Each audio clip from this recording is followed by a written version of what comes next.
The dog cried all day by the window. At night, the reason appeared. A heart-wrenching tale of loyalty that will change how you see your pet forever. Sarah Mitchell had never heard her golden retriever, Charlie, cry like this before. The sound was different from his usual playful barks or excited whimpers when she came home from work.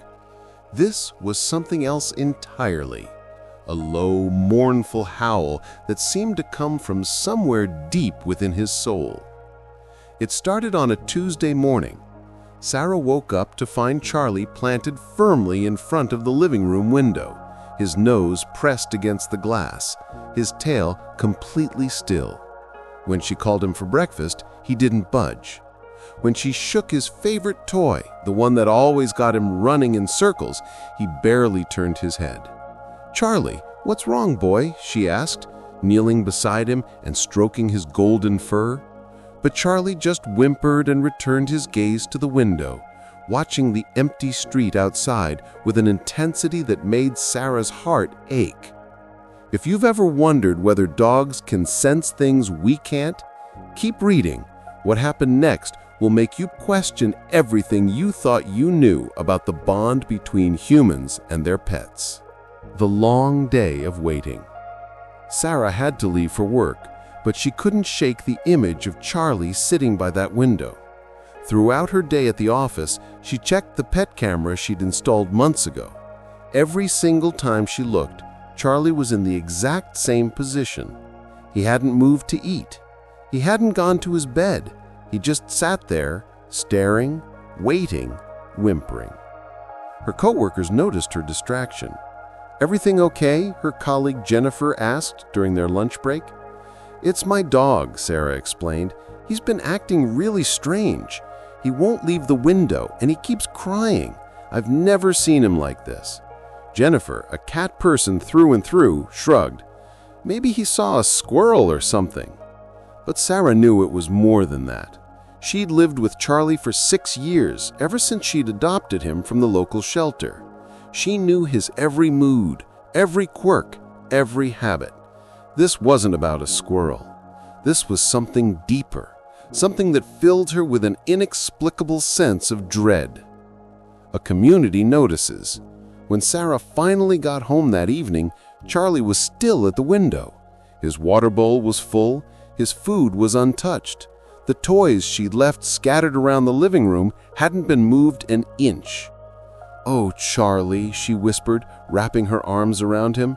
She could feel his body trembling slightly, and his eyes, those usually bright, joyful eyes, looked tired and sad. She decided to sit with him, hoping her presence would comfort him. And as they sat together watching the darkening street, Sarah noticed something she hadn't paid attention to before. Several neighbors were walking by, and some of them slowed down when they passed her house, looking toward the window with curious expressions. Mrs. Patterson from next door even knocked on the door. "Sarah, dear, is everything all right? I've seen Charlie in the window all day, and he seems distressed. I don't know what's wrong with him. He's been like this since this morning." Mrs. Patterson, who had raised dogs her entire life, came inside to take a look. She observed Charlie carefully, checked his paws, looked into his eyes, and gently felt around his body for any signs of injury or pain. "He's not hurt, but he's definitely waiting for something, or someone." Have you ever experienced your pet acting strangely, only to discover they were trying to tell you something important? Share your story in the comments below, and keep reading to find out what Charlie was waiting for. The theory forms. That night, Sarah couldn't sleep. She lay in bed listening to Charlie's occasional whimpers from the living room. Around midnight, she got up and joined him again at the window. "What are you seeing, buddy? What's out there?" She thought back to the past few days, trying to remember if anything unusual had happened. Then it hit her. The elderly man who used to walk his small terrier past their house every single day at 7 a.m. had been missing from his routine. Mr. Harrison had been a fixture in the neighborhood as long as Sarah had lived there. Rain or shine, he'd walk little Buster down their street, always stopping to wave at Charlie through the window. Charlie would wag his tail frantically, and sometimes Sarah would bring him outside so the two dogs could greet each other properly. "Is it Mr. Harrison?" she asked Charlie softly. "Are you waiting for Mr. Harrison and Buster?" Charlie's ears perked up slightly at the names, but his gaze never left the window. Sarah's mind raced. When was the last time she'd seen the elderly man? Sunday? Maybe Saturday. She pulled out her phone and texted Mrs. Patterson, even though it was late. "Have you seen Mr. Harrison lately? The man who walks the terrier every morning?" The response came quickly. Mrs. Patterson apparently couldn't sleep either. "No, now that you mention it, haven't seen him in days. I hope he's all right." The mystery deepened. Wednesday was worse. Sarah called in sick for work, unable to leave Charlie alone in his state. She tried everything. She called her veterinarian, who suggested it might be separation anxiety or depression. She offered Charlie his favorite treats, which he refused. She even tried taking him for a walk, but he resisted the leash, wanting to stay at his post, by the window. Other neighbors began to notice too. By Wednesday afternoon, Sarah had received 3 phone calls asking about the dog in the window. Charlie had become a neighborhood mystery. Some people thought he was sick. Others wondered if there was a ghost in the house. One elderly woman suggested Sarah should have a priest come bless the home. But Sarah's intuition kept pulling her back to Mr. Harrison. She decided to walk down to his house, 3 blocks away. Her heart sank when she saw newspapers piled up on his porch and mail overflowing from his mailbox. She knocked on the door. No answer. She knocked again, louder this time. Still nothing. "Mr. Harrison, it's Sarah from Oak Street. Are you home?" Silence. She called the non-emergency police line, explaining her concerns. The dispatcher took down the information and said they'd send someone to do a wellness check. Friday night, the reunion. Friday evening, Sarah made a special call to the hospital. She explained the situation to Mr. Harrison's nurse and asked if there was any way she could bring Charlie to visit. The nurse, moved by the story, spoke with the doctor and Mr. Harrison himself. "He'd love that," the nurse called back. "We can arrange for a brief visit in the garden area. Bring Charlie at 7 p.m. Sarah's hands shook as she attached Charlie's leash that evening. For the first time in 4 days, Charlie willingly left the window. It was as if he knew. The car ride to the hospital was quiet, but Sarah could feel the change in Charlie's energy. His tail, which had been limp for days, began to wag softly. When they arrived at the garden area, Mr. Harrison was already there in a wheelchair with little Buster on his lap. The small terrier's tail was wagging frantically. The moment Charlie saw them, he pulled forward on his leash, whimpering not with sadness now, but with joy.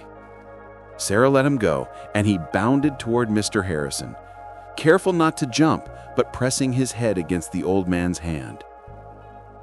"Oh, Charlie boy," Mr. Harrison said, his voice cracking with emotion. Tears streamed down his weathered face. "I missed you too, buddy. I missed our walks." Buster hopped down from the wheelchair, and the 2 dogs touched noses, tails wagging in perfect synchronization. "He knew," Sarah said quietly to the nurse standing beside her. "He somehow knew you were hurt." Mr. Harrison nodded, stroking Charlie's golden head. "Dogs know things we can't explain. They feel things in their hearts that we've forgotten how to feel. Charlie and Buster and I, we have a routine. But it's more than that. It's a bond. It's friendship. And when that was broken, when I couldn't show up for our daily hello, Charlie felt it. He felt my absence like I felt his." The science behind the intuition. Later that night, after returning home with a much happier Charlie, Sarah did some research. What she found amazed her. Studies have shown that dogs are incredibly attuned to routine and to the emotional states of humans they've bonded with. They can detect changes in cortisol levels through scent. They can sense anxiety, fear, and distress in humans. Some researchers believe that dogs can even detect when someone is sick or in danger, though the exact mechanism remains a mystery. But beyond the science, there was something else at play here. Something that couldn't be measured in a laboratory. It was love. Pure, unconditional love. The kind that transcends species, that breaks through the barriers of language and logic. Charlie had loved Mr. Harrison. He'd looked forward to seeing him every morning. And when those visits suddenly stopped, Charlie didn't just miss the routine, he felt the wrongness of his friend's absence. He sensed, in whatever mysterious way dogs do, that something terrible had happened. And so he waited. He kept vigil by the window, hoping against hope that his friend would appear, that everything would return to normal. The recovery. Over the following weeks, a beautiful pattern emerged. Sarah and Charlie would visit Mr. Harrison and Buster regularly at the hospital, and later at the rehabilitation center, where the elderly man worked on regaining his mobility. Charlie's spirits had completely recovered after that first reunion. He was back to his playful self, eating normally, sleeping soundly. But every few days, he'd go to the window and wait patiently, as if checking to make sure his friend was still out there somewhere, still okay. Mr. Harrison made steady progress. The doctor said his positive attitude was helping his recovery, and he credited his daily visits from Charlie and Sarah with giving him something to look forward to. "You know," he told Sarah one afternoon, "I don't have much family left. My wife passed years ago, and my kids are scattered across the country, busy with their own lives. I don't blame them, that's life. But it gets lonely sometimes. Buster helps, of course. But those morning walks, seeing Charlie's face in your window every day, you smiling and waving, that routine became precious to me. It gave structure to my days. It gave me joy." Sarah felt tears prick her eyes. "I had no idea it meant so much to you." "That's the thing about small kindnesses," Mr. Harrison said wisely. "We often don't realize how much they matter until they're gone. Your dog reminded me of that. He reminded both of us, I think." The lesson.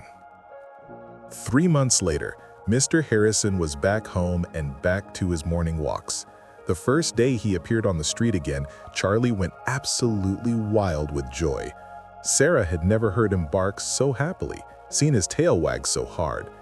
She rushed to get his leash and brought him outside, where the reunion between the two dogs and the elderly man was witnessed by several neighbors who'd been following the story. There wasn't a dry eye on Oak Street that morning. Mrs. Patterson later told Sarah, "I've lived in this neighborhood for 40 years, and I've never seen anything quite like that. Your dog has a special soul." Sarah had to agree. But more than that, Charlie had taught her something profound about loyalty, about love, about the connections that make life worth living. She'd always loved her dog, of course, but she'd thought of their relationship in somewhat simple terms. She provided food and shelter, he provided companionship and entertainment. But Charlie had shown her that the bond was so much deeper than that. Dogs don't just live in our homes, they live in our hearts. They form connections not just with us, but with the people we encounter, the routines we establish, the community we're part of. Charlie hadn't just been waiting by the window for Mr. Harrison to appear, he'd been holding space for a friendship that mattered to him. He'd been demonstrating a kind of faithfulness that humans often struggle to maintain. The ripple effect. Word of Charlie's story spread through the neighborhood and eventually made it into the local newspaper. The headline read, "Dog's devotion leads to rescue of elderly neighbor." While that wasn't exactly accurate, the police would have eventually found Mr. Harrison. It captured the spirit of what had happened. The story touched people, Sarah received dozens of letters from readers sharing their own experiences with intuitive pets. A woman wrote about her cat who refused to leave her side for 3 days before she was diagnosed with cancer. A man described his dog who had barked frantically until he checked on his diabetic neighbor who'd fallen into a coma. The stories were different, but the theme was the same. Animals possess an awareness and emotional intelligence that often exceeds our understanding. They remind us that we're all connected, that our actions matter, that showing up for each other, even in small waves, creates ripples of meaning and love. As you finish reading this story, think about the animals in your life. What if they taught you? What are they trying to tell you right now? Subscribe to our community and share your own pet stories, because every animal has something to teach us, and every bond between human and pet is worth celebrating. The new normal. Today, the morning routine on Oak Street has been restored, but with a new addition. Sarah now joins Mr. Harrison on his morning walks with Charlie and Buster. Sometimes Mrs. Patterson comes too, along with her rescued beagle, Scout. What started as one elderly man walking a small dog has become a neighborhood tradition, a moving testament to the power of consistency, community, and caring. Charlie is his usual happy self, chasing squirrels, greeting other dogs, and soaking up attention from anyone who'll give it. But every so often, Sarah catches him looking at Mr. Harrison with what she can only describe as love. Pure, uncomplicated love. "You're a special boy," she tells him regularly. "You're the best boy." And he is.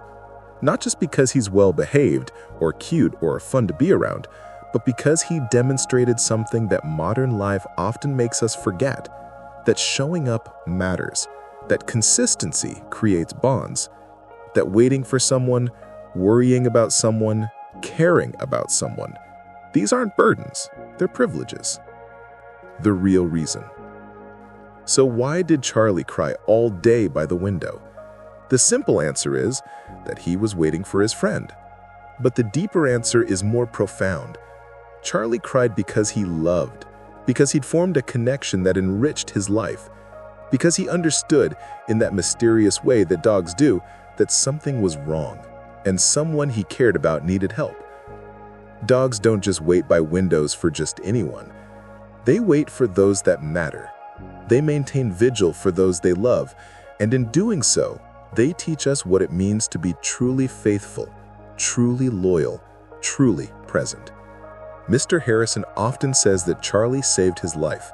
While the doctors and emergency responders might dispute that technically, Sarah knows what he means. Charlie's devotion made sure no one forgot about the elderly man during his time of need. Charlie's distress alerted the neighborhood that something was wrong. Charlie's love created a chain reaction of caring that ensured his friend got help and, more importantly, knew he was not alone. Your call to action. This story isn't just about one remarkable dog and one grateful elderly man. It's about all of us. It's a reminder to pay attention to the animals in our lives, to trust their instincts, to honor their emotions. It's a call to establish routines with our neighbors, to check in on people, to create communities where absence is noticed and presence is valued. It's easy to get caught up in our busy lives, to rush through our days without really seeing the people and animals around us. But Charlie's story reminds us to slow down, to observe, to connect. What routine could you establish with a neighbor? Who in your community might be waiting for a friendly face? What is your pet trying to tell you right now? Take a moment today to really look at your pet. Watch them. What patterns have they noticed that you've missed? What are they attuned to that you've overlooked? And if you don't have a pet, consider the people in your neighborhood. Is there an elderly person who might appreciate a regular wave or greeting? Is there someone whose absence you would notice? The magic of Charlie's story isn't that he has supernatural powers or psychic abilities. The magic is in his capacity for love, for loyalty, for showing up day after day. These aren't supernatural gifts. They're the most natural gifts in the world. We all have them. We just need to choose to use them. The window. Charlie still spends time by the window, but it's different now. He's not waiting with anxiety or crying with distress. He's simply watching the world go by, enjoying the routine of morning walks, anticipating the pleasure of seeing his friends. Sometimes Sarah sits with him there, both of them watching the street, both of them grateful for the lesson learned. The window that once framed worry and fear now frames hope and connection.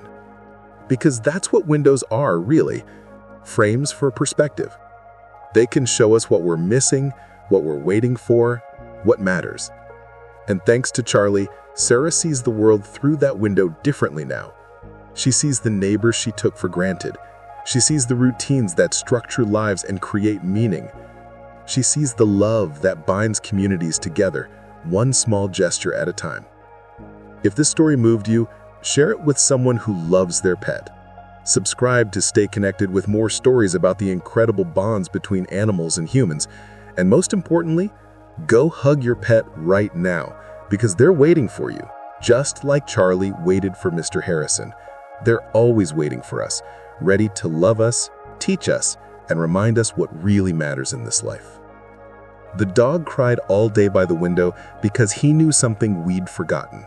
That love means showing up. That friendship means keeping watch. That the bonds we form with others, human and animal alike, are sacred trusts we must honor. Charlie didn't just wait by a window. He kept faith with a friend. And in doing so, he saved more than just one elderly man's life. He saved a neighborhood's capacity for caring. He saved our belief in loyalty. He saved our understanding of what it means to truly love. That's why Charlie cried by the window. And that's why, when night came, the reason appeared not as a ghost or a mystery, but as a simple, beautiful truth. Love endures. Loyalty matters. And sometimes, the smallest creatures have the biggest hearts.